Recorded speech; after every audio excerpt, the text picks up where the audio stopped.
We flex in front of the camera. Flex in front of the camera. I don't want to offend anybody, dude. You have a cheeseburger body. I don't want to offend anybody because I don't have my concealed carry. You have a cheeseburger body. Dude, I kind of do. I have a Nashville hot chicken body right now. No, Tim showed me this.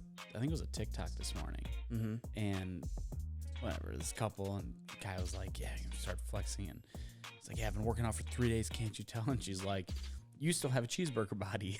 That's funny.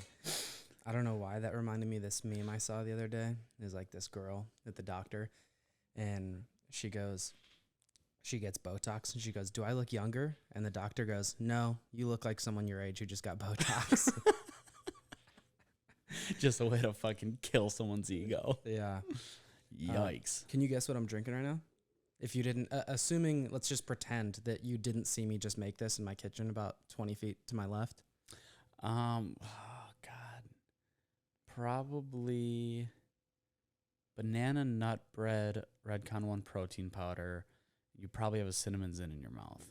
That is correct. I was going to give you the guess between the 3 flavors of Zin. I have cinnamon, I have coffee, and I have citrus. The citrus with banana nut bread would be interesting. I've done it. That's funny. You put citrus with your fucking coffee, though. I just citrus with everything. That's wild. I feel like the coffee would go well with this. It would be like, kind of like coffee bread. I used to put the banana. Is that what they call it? Coffee bread? Or what's no, coffee cake. Coffee cake. I used to put the banana nut bread in my coffee. How's that? That was fucking good. I believe it. Do you mix that with hot coffee? Hot iced coffee. It's like hot coffee until the ice kicks in. Yeah. And then it turns cold.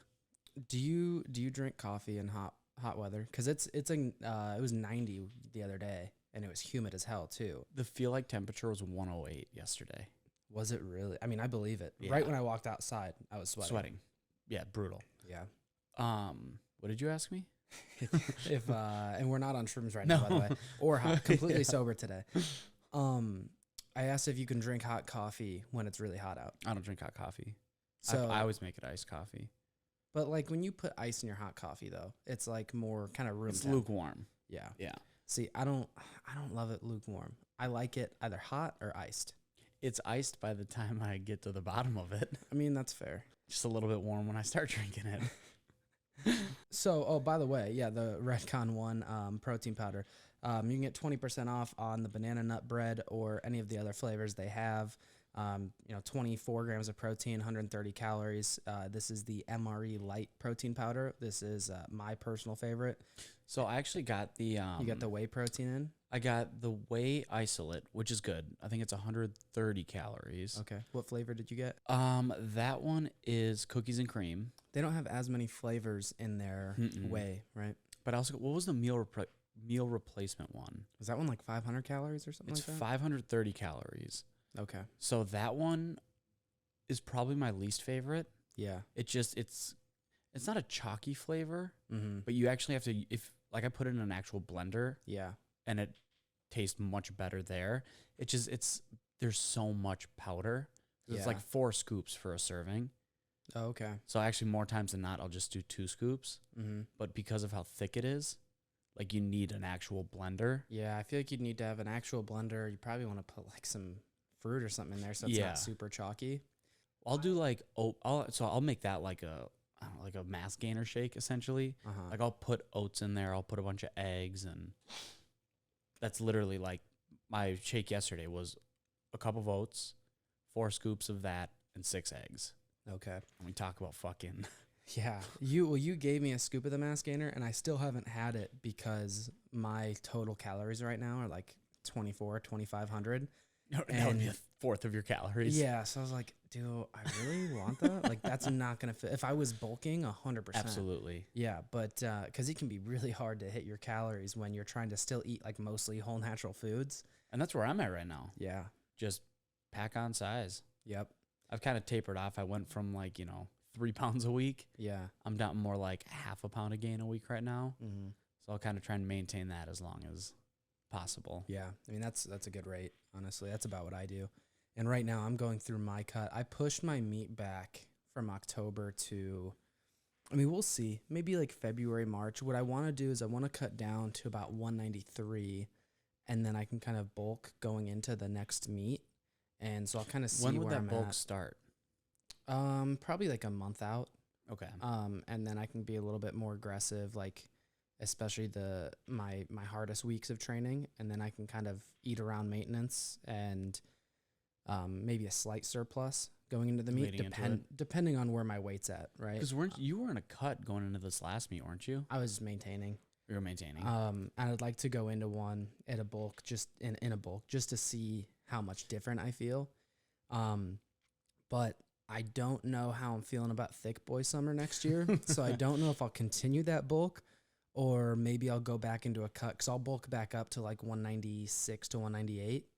And then I'll probably cut back down to maybe around 190, maybe a little bit heavier. It just kind of, it really depends on how I'm looking as I get leaner, because seeing like the 215 version of me now, well, like 210 now, but when I was at the peak of my bulk at 215 compared to when I was last 215, which was January or February of like 2018, I'll throw up a side by side, like right here. We can just get it right here. Yeah, I know. I fucking did that perfectly on the last podcast, but whatever. Toot your own horn. Basically, I'm a fucking video editor now.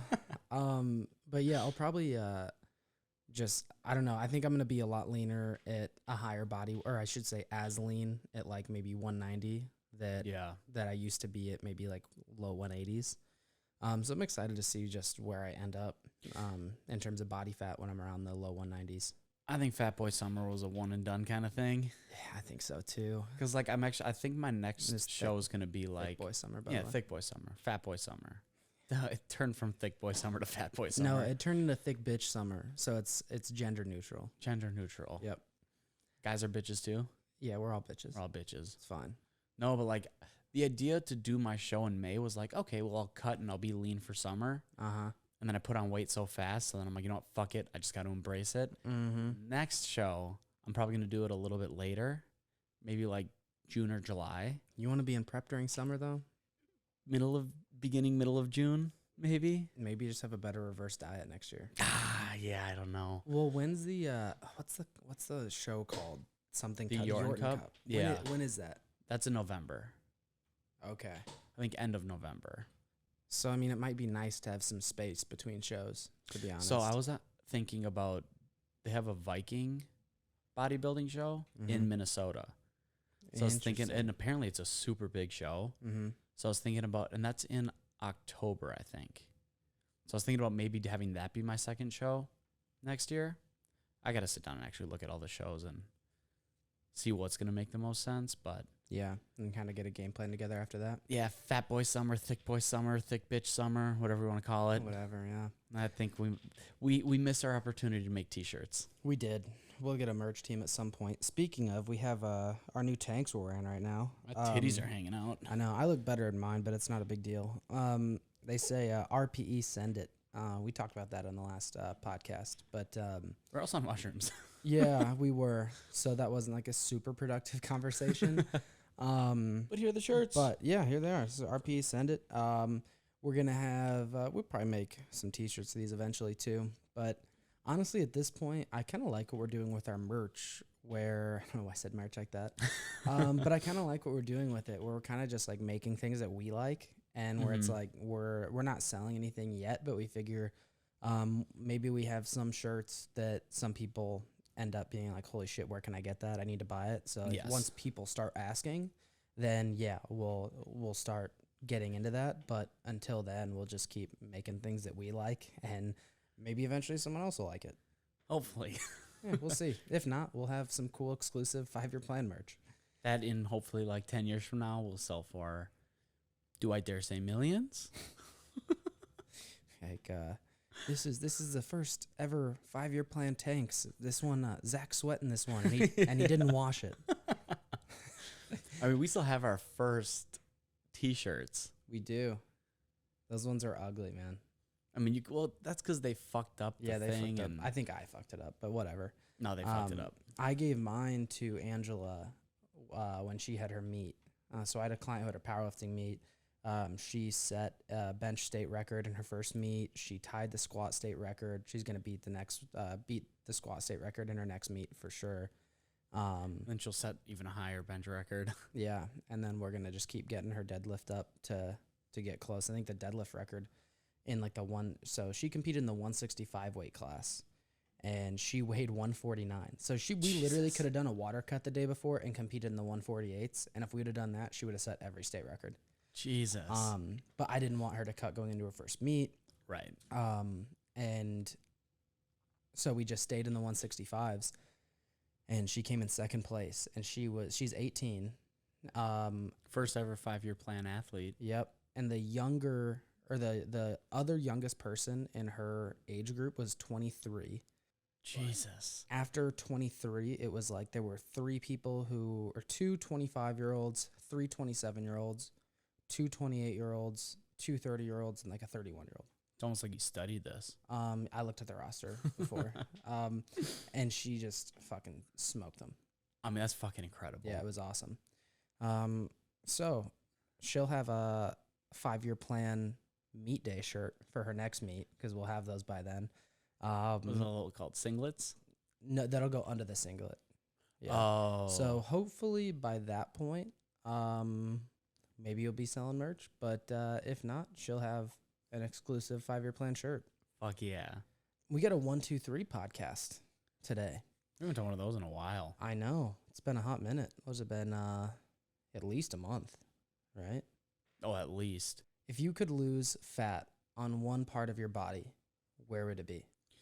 I mean, I know where this is going. I'm going to say my face, but I'm going to actually say my abs. Okay. Mine would definitely be my face or like my neck, because it doesn't matter how lean I get. I never have a very defined jawline. And when I'm bulking, or even like right now, so right now I'm at about 210 and my face is like fluffy. One of my friends told me I look like Sid from Ice Age, which also fuck you for saying that. But yeah, I would definitely pick my face, because as I get lean, that's like my favorite part about getting lean is not my abs, it's my face. Mm-hmm. So I would love to just lose fat in my face. Can't pinch my cheeks no more. Yikes. So hypothetically, if I wanted to just lose fat in my face or in my jawline area, did you ever see those jawzercise things? I did those in high school, by the way. It didn't do shit. Shocker. But if I was going... Strong fucking jaw. Yeah. If I was going to try to lose fat in just my face, I would do some jawzercise or some exercise strengthening my jaw. Maybe start a podcast and talk into a microphone a lot. Yeah, probably. And then right after that, I would do some cardio. And the reason for that is the study that we're actually about to go over today. The study we chose for the podcast is the effects of combined resistance training and endurance exercise training on regional fat loss. Basically, the study we chose is about whether or not you can spot reduce fat loss. So before we get into the study that we're going to talk about today, we wanted to bring up a few other studies that kind of can give some perspective. In 1971, there was a study done on tennis players' swinging arms versus their non-swinging arms, and it was just an observational study. So they looked at multiple tennis athletes, and they wanted to see if they had more, and they wanted to see whether or not they had less subcutaneous fat on their swinging arm versus their non-swinging arm. So subcutaneous fat is the fat that sits just under your skin, and then you have visceral fat that sits around your organs. And they found that there was more muscle on the swinging arm, but there weren't any significant differences in the thickness of subcutaneous fat on the arms. So that would be strike one for spot reduction. And then there was a study in 2007 that took people through a 12-week program on their non-dominant arm. So They would try to get stronger at single arm, like tricep extensions, bicep curls, things like that. And arm fat volume changes were not different at all. They used a DEXA scan, which is one of the more accurate ways to look at body fat and body composition. But this study, there actually wasn't a ton of overall fat loss, so it's not that great of a study. And then in 2013, there was a study that took people through a 12-week training program where they only trained one leg. So every exercise was single leg, and they looked at the fat loss between the trained leg and the non-trained leg. And in this study, there actually was a significant amount of fat loss, but unfortunately, there was not a significant amount of fat loss between their trained leg and their non-trained leg. So at this point, we would come to the conclusion that there's no way to spot reduce fat. Then a study in 2017 comes out where maybe we were wrong. So the study we looked at today took 16 untrained women, split them up into two groups, had 8 of them training lower body, followed by 30 minutes of upper body cardio. So they put them on like that arm ergometer where you kind of do this thing with the arms. It's like a bike. Yeah, it's like a bike with your arms. Yeah, you looked like you were just jerking off two dudes, but normally it looks like you're riding a bike with your hands. I got a microphone in my way. And then the second group, they had them doing upper body resistance training followed by 30 minutes of cycling. And this is actually where it gets interesting because both groups lost the same amount of body fat, but the group that trained lower body actually lost more fat in their lower body than the group that trained upper body, and the group that did upper body lost more body fat in their upper body than the group that trained lower body. So we both kind of like, after we read this, we were like, this is kind of weird, this is different, because it is going against all of the literature up to this study, essentially. And I want you to touch on, because I know you are more of an advocate for this. Not an advocate, that's not the right word. I don't know if I'd even consider this spot reduction. I look at it more of as like regional fat loss as opposed to spot reduction, because like it opens up the door for conversation about, okay, maybe we can spot reduce a little more specifically. When we're looking at upper body versus lower body, I just think it's such big parts of the body that, again, I just go back to the tennis players. If spot reduction was a thing, you would see less fat in the swinging arm versus the non-swinging arm. I'm torn. So the reason I don't necessarily agree with the tennis analogy there is you'd have to see them playing tennis and going through a fat loss phase, right? Because that was just a straight up observational study. They took tennis players, they look at their arms, like let's look at their arms when they're going through a fat loss phase, and also doing cardio after they finish playing tennis. Well, you could argue cardio or tennis is cardio. You could argue that, but I'd say it probably also depends on how consistently their heart rate is elevated. If we're talking about like low intensity, steady state cardio for about 30 minutes, I'd say tennis is a little bit more moderate intensity interval training. Yes. Sometimes with a little bit of high intensity in there too. So different modalities of cardio for sure. I would say that I'm not necessarily an advocate of spot reduction, but there is a small chance that it's possible. And I agree with that. But I think we also have to look at the limitations to the study. And we have a few of them here in front of us. I would say, in my opinion, the most glaring one would be that the group of subjects that they picked were young, untrained, overweight women. So they were previously not on a specific exercise regimen, and they had them doing, what was it, for their training? It was a 5 exercise lifting circuit. So they did 3 sets of 10 reps at 60% of their 1 rep max with only 30 seconds between rest. or between sets. Sorry. And then, so they would do that 5 exercises, 3 sets of 10, 30 seconds rest between sets. That's a pretty like high intensity program already. Yes. That's their heart rate is probably more elevated than mine in my own training, like for a consistent period of time, right? I mean, your heart rate goes way up after a heavy set of squats. Doesn't matter if you're doing 3 reps or 5 reps or whatever.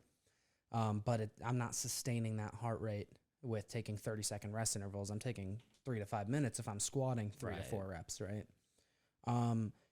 So I think when you look at the style of training they were doing and also looking at the fact that they were untrained, those are a couple of limitations that we need to see this done in people who are trained individuals who maybe don't have as much fat to lose as well. I think the other thing is if you look at the fact that this is literally one study. Right. And when we're making recommendations, we have to look at the whole body of evidence, not just cherry picking studies, because we could also do the same thing. And that could be my reasoning for this is why low carb is better, because this study showed that low carb people lost more fat and kept it off than people who were just restricting calories, right? Because there's always going to be outlier studies. And part of the scientific process is being able to replicate studies and get the same results. So we really won't know whether or not this is like completely bullshit for another 5 to 10 years. Until they can replicate a few more studies. Exactly. And so I wouldn't say it's like complete bullshit. I just think more times than not when people want to spot reduce, I carry a lot of fat in my arms or my gut or my legs. I think if they just lose fat overall, it would not necessarily get rid of them wanting to spot reduce that spot. But again, when you lose fat and it comes off all over, there's just less fat. Yeah. So people tend to look at that and they're like, okay, that's a little bit better. Yeah. And you can also fall down the rabbit hole. I mean, and I have a client like this who he's gotten really, really lean. And he has some areas that aren't as lean. And he's like, okay, well, I need to get rid of this lower back fat. Or, I have a 6-pack, but I want to see it a little bit more when I'm not flexing. And I tell him, that's fine, but just know if we keep getting leaner, like he's probably like 9%, 8% body fat right now. And I told him, I said, if you keep getting leaner, you're going to lose the size in your arms that we worked so hard for during this last bulk. And he's like, I would love to get rid of that little like last bit of fat, but not if that means I'm going to lose some of the muscle that I've been working so hard to put on. And you're going to have to lose some muscle in a fat loss phase, but you run that risk as you get leaner and you want to continue to get leaner. You run that risk of losing muscle mass. And so at a certain point, we have to realize, like, when does this whole obsession over, like, spot reduction turn into borderline body dysmorphia? So we have to be careful there. Like, obviously, hey, if you want your stomach to be leaner, and you probably have to lose more fat overall. If you're already really lean and you're still picking yourself apart, it might be worth talking to someone. Because body dysmorphia is fucking real, and a lot of people struggle with it. I've struggled with it. I still struggle with it every here and there. It fucking sucks. Yeah, I mean, it's awful. I don't think anyone's ever just, like, immune to it, or you change your mindset and you're like, oh, I figured it out. I'm totally happy with my body. Like, there's always going to be something, and it's just learning to not overly identify with your body. Well, one of the things that I always tell all my clients, and I have to remind myself this too, is it's the cost of getting lean. Where, yes, in a perfect world, you can just picture how you want to look and you take a pill and you look like that. But that's not how life works, where if getting leaner made you happier, I would have been the happiest I ever was at the end of my bodybuilding show. And I wasn't, because there's so much more to life than how you look. And what it took to get that lean was a very costly experience, because for 4 months of my life, I gave up basically all of my social gatherings, get-togethers. I didn't go out for food. I didn't have a cocktail or a beer with dinner. There was no like indulging in desserts or even having a single dessert, because there was no room for error in what I was doing. Where when you look at the big picture, you have to weigh out, how you want to look versus what you enjoy doing and what brings you fulfillment in life. And don't get me wrong, I'm not going to sit here and say don't have lofty goals of getting leaner, because the grass always being greener is what has pushed me to become as lean as I've gotten, and also as big and as strong as I've gotten. Because when I go through a cut, I always want to know, I'm like, okay, now let's get big and strong. You know, I kind of miss that. And then when I'm big, strong, fluffy, I'm like, okay, let's get leaner now. It has pushed me past, you know, what I thought was possible for myself. But you have to look at health as like a giant umbrella, and fitness and like your aesthetics being one branch from that. Because when you start to obsess over it, that's when it turns unhealthy, and it can lead you down a very dark rabbit hole. Yeah, and we've talked about that before. It's like over identifying with one part of yourself is almost never good. But let's say you have a goal that you want to lose fat in a specific area. I would say start off by just losing body fat overall. The reason why I think that it's worth trying this method is because what is the worst thing that can happen? And that's what I was going to say. You do some cardio, right? So like if on your cardio days, maybe you do a little bit of abs beforehand, or let's say you finish your strength training session and you can only do cardio right after, then finish your strength training session with some abs and do some cardio right after, or whatever area it is that you want to lose fat. Do that right before you do some cardio. And the worst case scenario is you lose fat the same way you normally lose fat. You know, for guys, most of the time, your stomach, your love handles are kind of like the last place to go, and your low back. So, you know, the worst case scenario is you don't get any leaner in your stomach any quicker, and you lose fat the same way you normally do. You might find other things in studies, like other kind of training protocols that like seem to be effective in research that could be borderline dangerous or harmful in real life. And this just isn't one of them. Like, do cardio after your leg days, or do cardio after your abs. Like, what's the fucking worst that can happen? Right. So it's worth a try, but this isn't something that we recommend you do for sure if you're trying to lose fat. It's not like you have to do this, and if you don't do abs right before you do cardio, you're not going to lose fat in your stomach. You still will. It's just your body's going to take fat from the places that it normally does first, and it'll take fat from places that it normally does later on in the cut as you get leaner. You can't, generally speaking, from what we know from the body of evidence, you can't pick and choose where you lose fat first. It's similar to draining a pool. The deep end is going to go last. And the deep end, everyone's deep end is a little bit different. Most often, it's in that midsection for guys, and it's in the legs and the glutes for most women. I just think people are always looking for a quick fix to, and this might sound bad, not put in the work required needed to do what they're trying to do. So try it out if you want. Again, the worst thing that happens is you're doing a little bit extra cardio, and you know, if you're talking to me or Connor, that is fucking horrible. Yeah. But try it out, see what happens. Worst case scenario, do a little extra cardio. Yep. I think one thing you said too that stuck out to me was people looking for a shortcut, right? Which is true, because also it's important that we look for shortcuts as humans, right? Because if we didn't look for shortcuts, technology wouldn't have come as far as it already has. That's when innovation happens. Right. You know, if we didn't look for shortcuts, would we have cars? Right. Probably not. No, we'd be fine walking and taking the time to go somewhere. Exactly. I almost think that that's been part of the evolutionary process in terms of how we think as humans, that we look for shortcuts because that has been beneficial from generation to generation. But you know, what's easier, to stop eating McDonald's or to just do some abs before you do cardio? Like, for most people, it would be easier to just do some abs before they do cardio and not eat McDonald's, and replace McDonald's with any trigger food you have, any unhealthy food that you eat or whatever. Like, it becomes ingrained in part of your habits. You start craving that food more. So, I mean, for a lot of people have a hard time cutting out certain foods or eating less of certain foods. So if you told them, oh yeah, just do some abs or do some arms right before you do cardio and you'll be fine, they'd be like, oh, I'd way rather do that than stop eating fucking Dunkin' Donuts. You know what I mean? It's way easier. And that's kind of our approach to fitness. You know, we take fitness to an extreme. You know, you with bodybuilding, you with powerlifting, me with bodybuilding.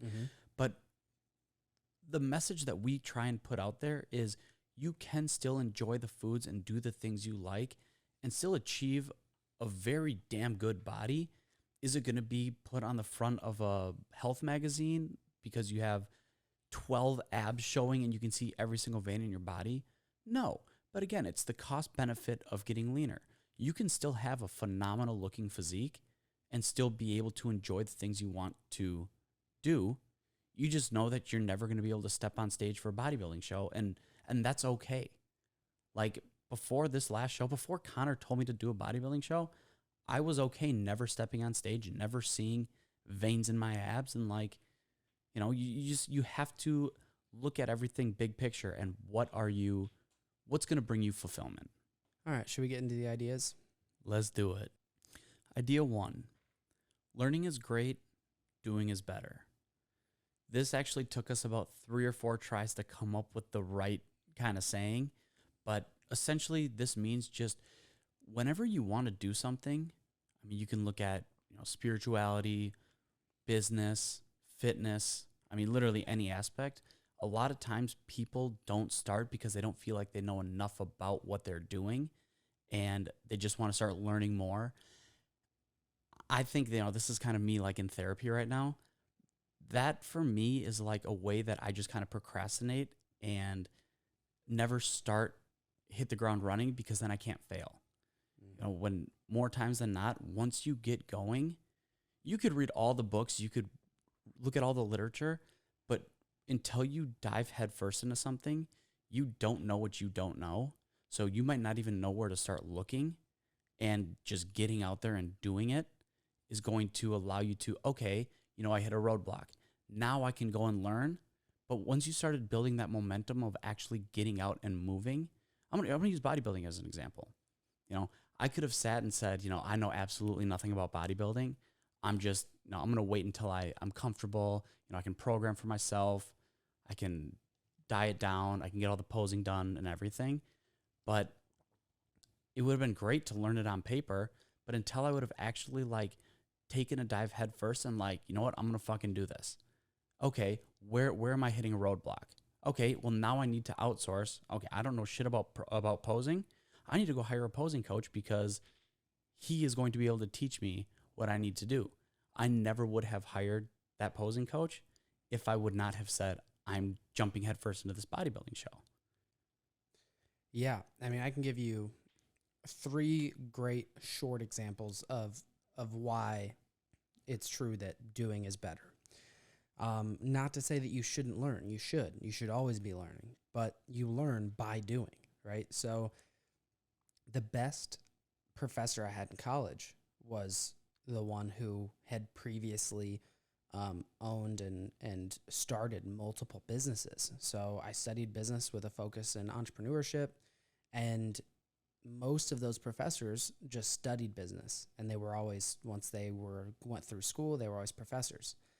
They never actually did it for themselves. And the professor who had the most impact on my life and who helped me the most with my actual business was the professor who had owned his own businesses, who had started them, who had to find funding, and who had to, you know, find ways to essentially just always be innovating and always continue to improve your business. And another example I have is my first trainer, who was a mentor to me.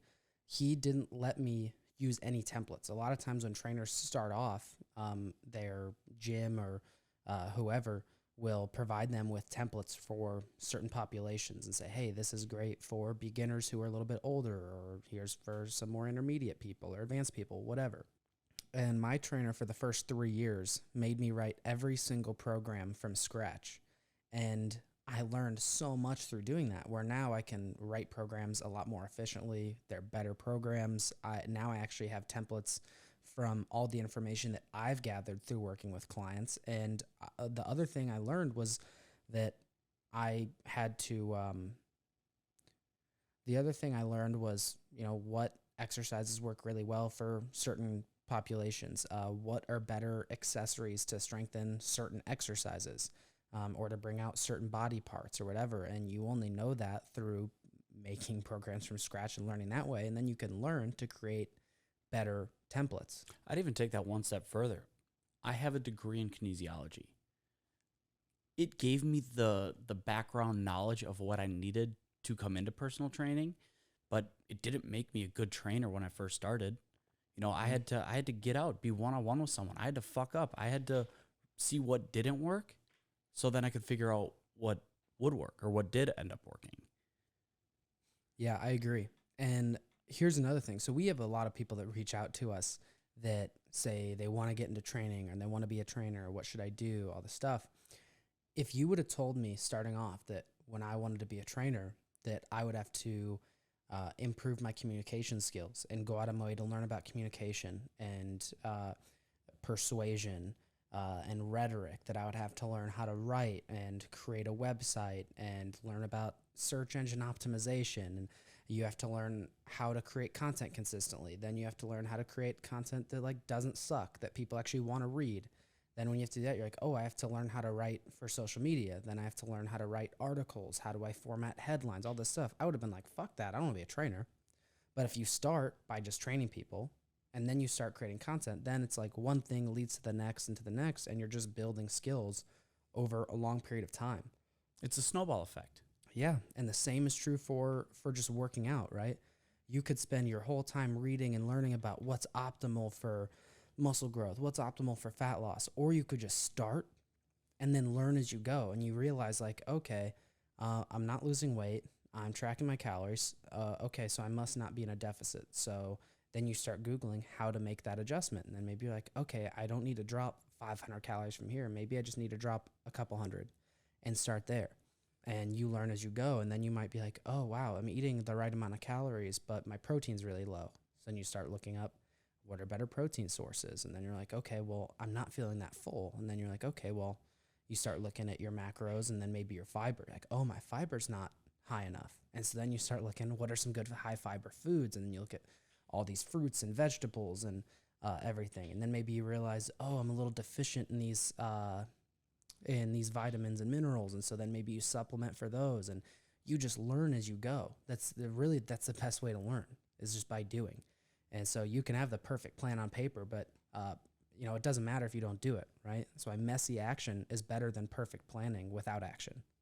And we say that all the time, right? Like the best program on paper is way worse than an average program that you can stick to for a long period of time. Right. Idea 2 is a reminder that you're going to die. In the Latin phrase, Memento Mori. And that is the phrase I have tattooed on my wrist. And I'm pretty sure. Show the cameras. It's upside down now. But fuck it. I got this in my hand too. You got some editing skills. You can flip it, right? You can flip. I don't know if I'm that good. We talked about this in the first ever podcast, actually, because I just got it touched up, and we were talking about how going cheap always ends up being more expensive. Mm-hmm.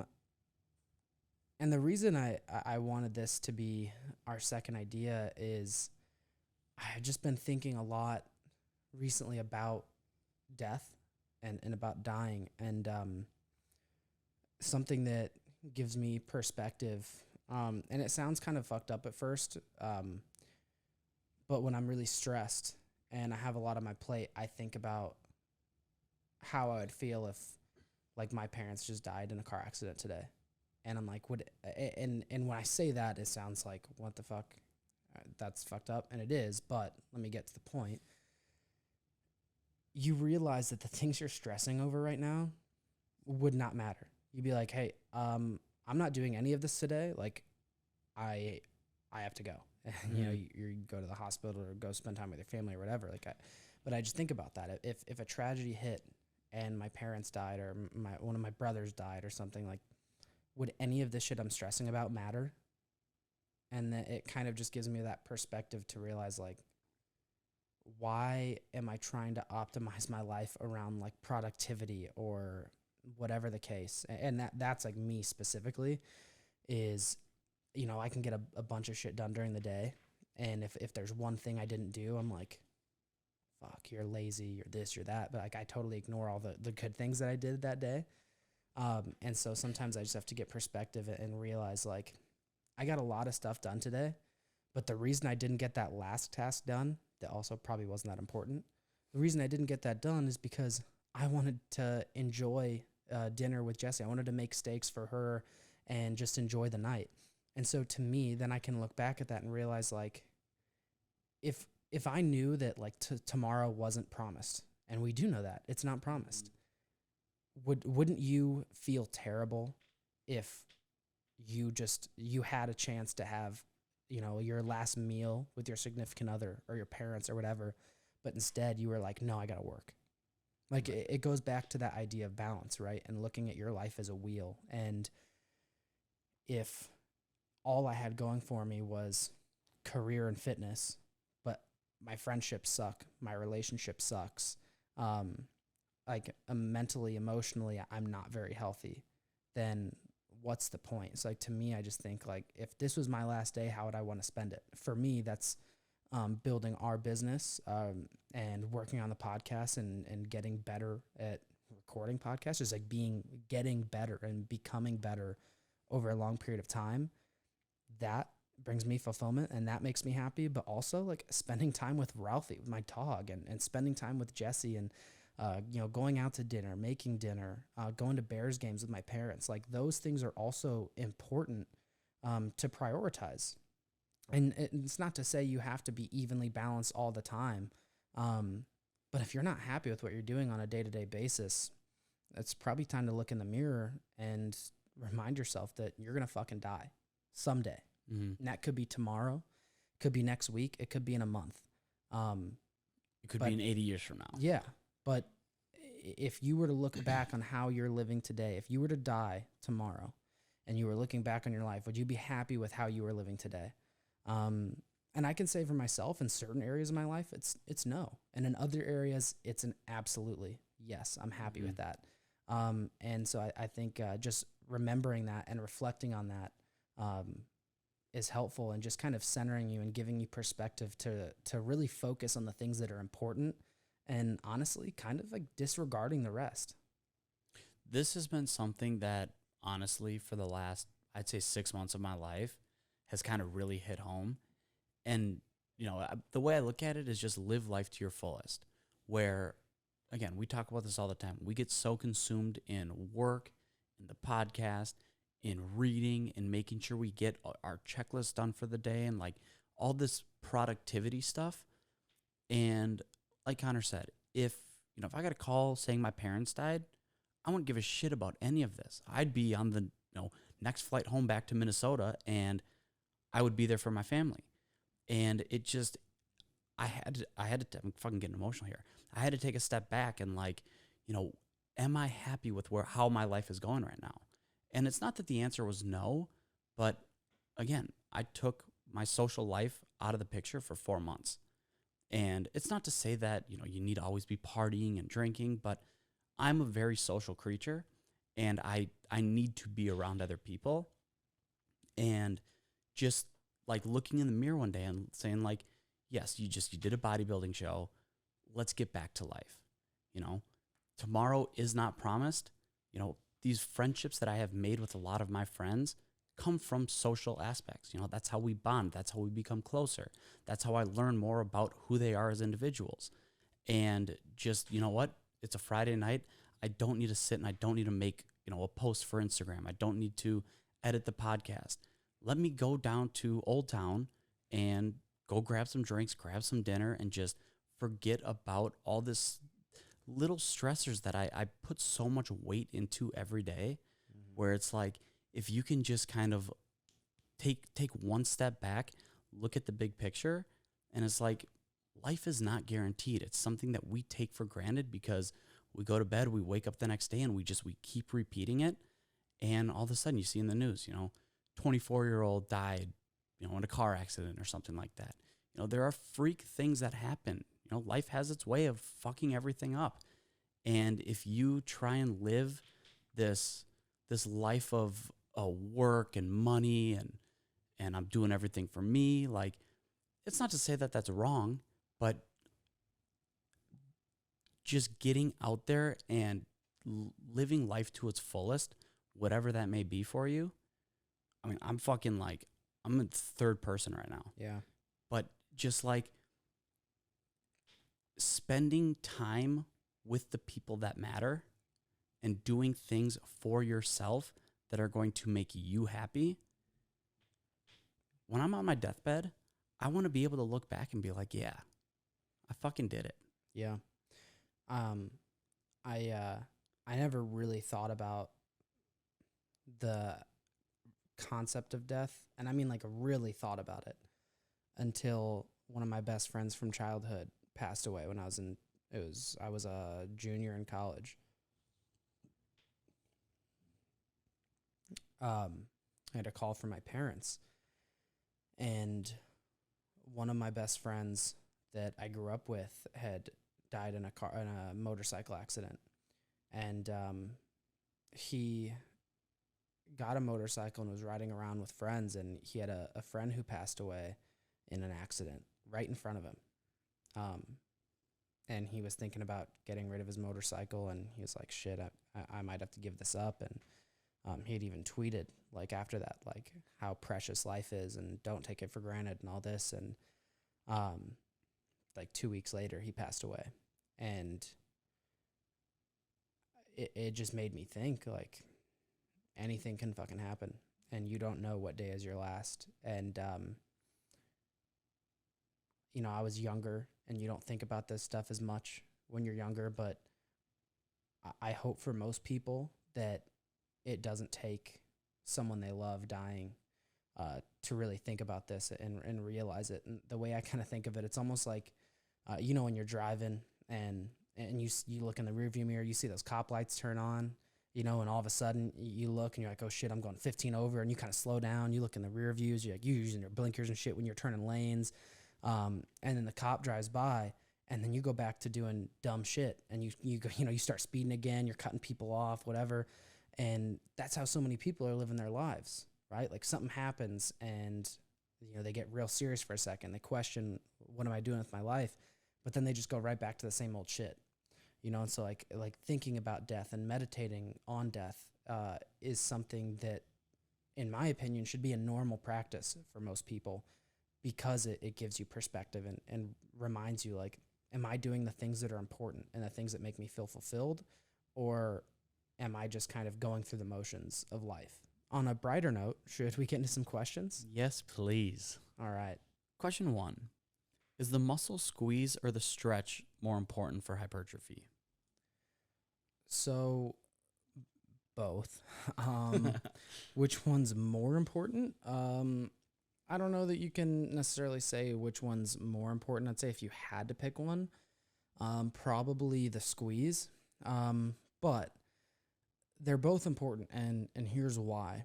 When you get a stretch in an exercise, let's say it's a bench press or dumbbell bench press, right?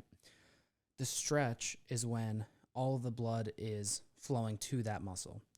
And when you contract the muscle, you are essentially not, you're restricting blood flow to the muscle. So when you're squeezing your chest, you're restricting the blood flow to the chest. And as you're lifting weight, you are creating micro tears in your muscle. So you want as much blood flow to that muscle as possible, especially after the workout, because that's what's going to help you recover, right? So the blood flow is, the blood is going to the muscle, and then as you get your protein and your calories in, that's going to help repair the muscle after your workout and in between sessions. And when you get the stretch, you're going to get a better squeeze.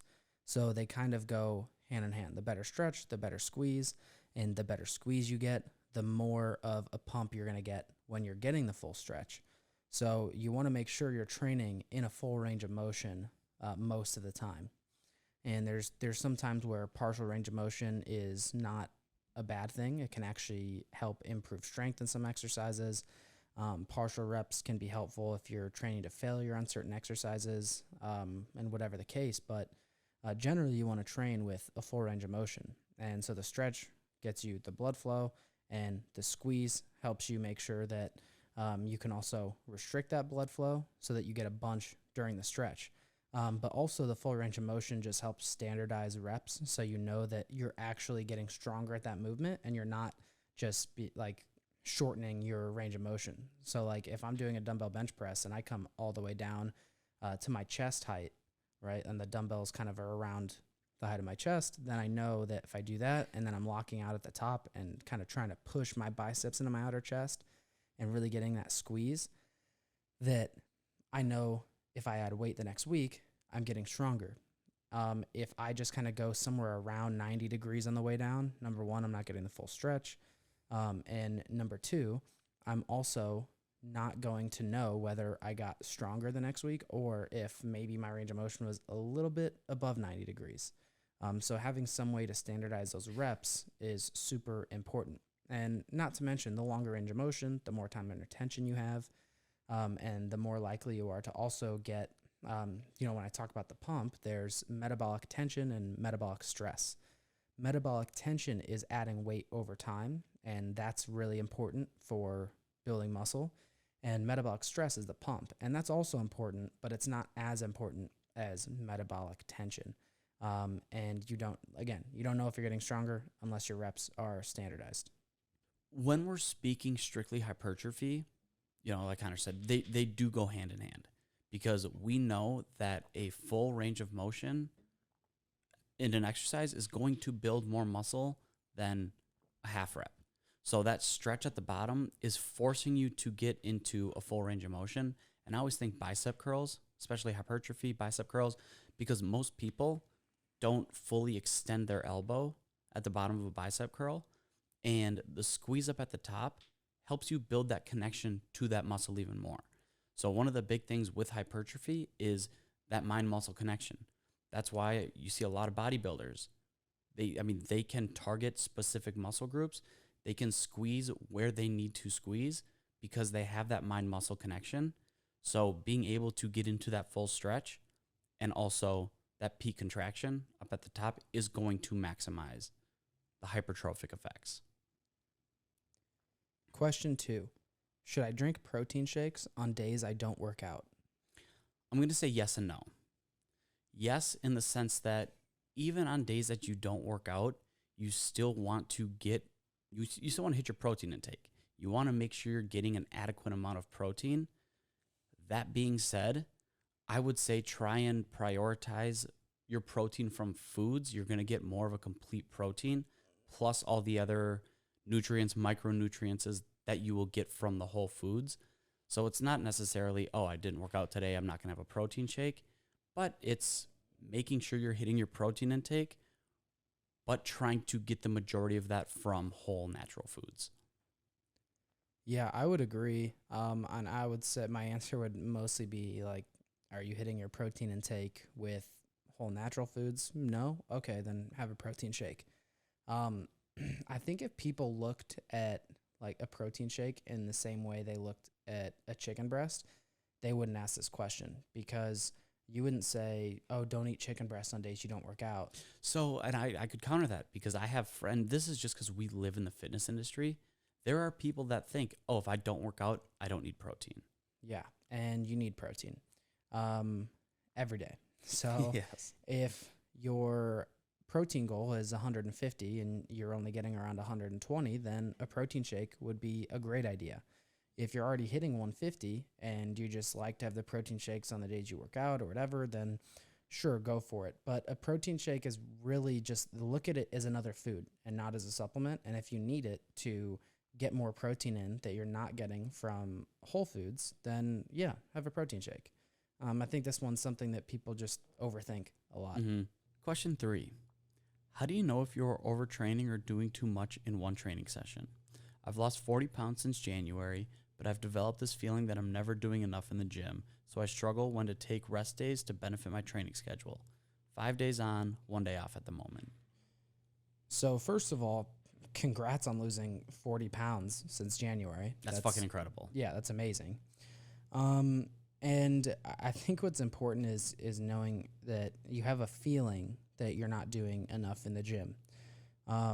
So I think it would make sense to look into why do you have this feeling that you're not doing enough? Because clearly you've been doing enough, right? You've lost 40 pounds since January, so you are doing enough.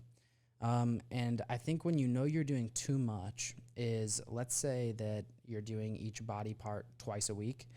If by the time you're going in to train, let's say you train your chest on Monday, and the next time you train your chest is on Thursday, if you go into that session still feeling pretty sore and pretty fatigued in your chest, and you notice your performance is kind of going down, then maybe you need to draw back a little bit on the volume and focus a little bit more on progressing in the strength.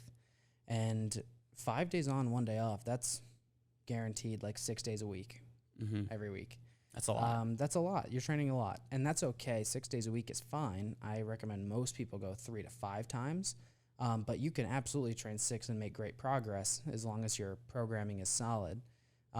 So I would say unless you see the strength start going down, the performance start going down, or your energy start going down, that's not something you need to worry about. I think more people are undertrained than overtrained, but there are definitely groups of people, mostly like the fitness fanatics, that may be doing too much. And sometimes they do need to scale back in order to make more progress. But if you're continuing to make progress, then I honestly wouldn't change anything. And just how this question was worded, I'm going to make an assumption here and say this person potentially might be overtraining. You know, you've lost 40 pounds since January. I think that's phenomenal. Look at performance out of that, because you can still be losing weight and your performance can be decreasing. If you, and I'm speaking from personal experience here, where more days than not, I feel like I should be doing more because I can do more. And the thought of a rest day kind of gives me anxiety, where a person like this, like me or whoever I'm talking about, would actually benefit from an actual rest day. And I'll throw in a rest day, but I always call it an active recovery day. So I'll go into the gym and I'll still, lift some light weights, just kind of get some blood flowing and everything. But that's my excuse for, quote unquote rest day. So we always talk about it. Pick a couple of metrics that you're going to track over time. You're seeing the weight loss. That's phenomenal. Now look at, strength. Is your strength increasing, decreasing, staying the same? Look in the mirror. Are you happy with what you see? Pick some subjective, some objective measures. And if all three of those things are not going the way you want, then yes, that's when I would say kind of look, readjust, figure something else out.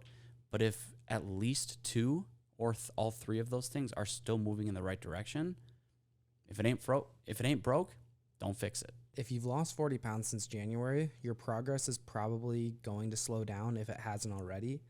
And so sometimes that fear that you're not doing enough, it can come from the fact that your progress has slowed down. So understand that your progress is going to slow down. That's a normal part of your training, whether that's fat loss or whether it's going to, for muscle gain, whether you're trying to build more strength in certain exercises.